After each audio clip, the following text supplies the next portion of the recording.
June 19th, 1865. The people of Texas are informed that in accordance with a proclamation from the Executive of the United States, all slaves are free.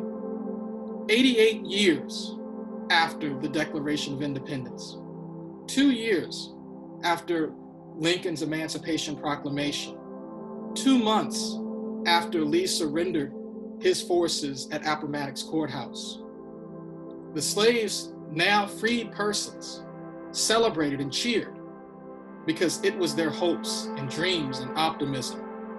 Indeed, on this day, for those former slaves, it was a second Emancipation Day. We celebrate Juneteenth, June 19th, because it is a day of hope and optimism. Our nation was formed out of hopes and dreams and the optimism of our founders. Those hopes and dreams were the same hopes and dreams that the African Americans who heard Granger's order wanted. They had the same dreams and optimism. And so for them and their descendants and all Americans, we should celebrate Juneteenth because it is that second Emancipation Day. But it is also a day in which America became closer to the dreams that Thomas Jefferson said, that all men were created equal, that they were endowed by their Creator with those inalienable rights of life, liberty, and pursuit of happiness. That's what the people who heard Granger's order wanted. History is important because it just doesn't tell us about the people who were the generals or the commanders or the presidents, but history also tells us about average people, servants, indentured servants, enslaved people. All of those peoples are our people because we are still one nation.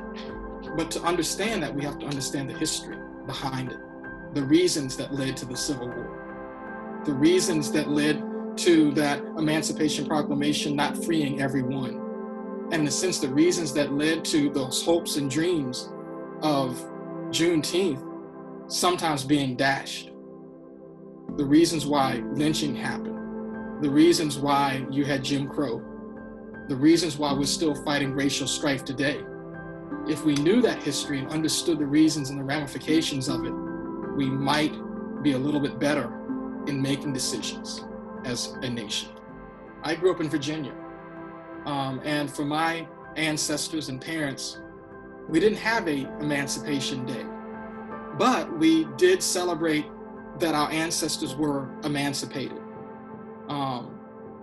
And we passed those stories down. So I learned about my ancestors who were enslaved, and I carry those stories with me in the same way that people carry the stories in Texas and beyond about Juneteenth. And those stories mean so much to us because it is, in essence, who we are as people. It's about those dreams deferred, but the hopes and optimisms of all people. As I came to Texas, I learned the commonalities of those emancipation stories, of coming out of, in a sense, a wilderness into a new life. And as we merged those stories together, I found out that we were still really telling one story.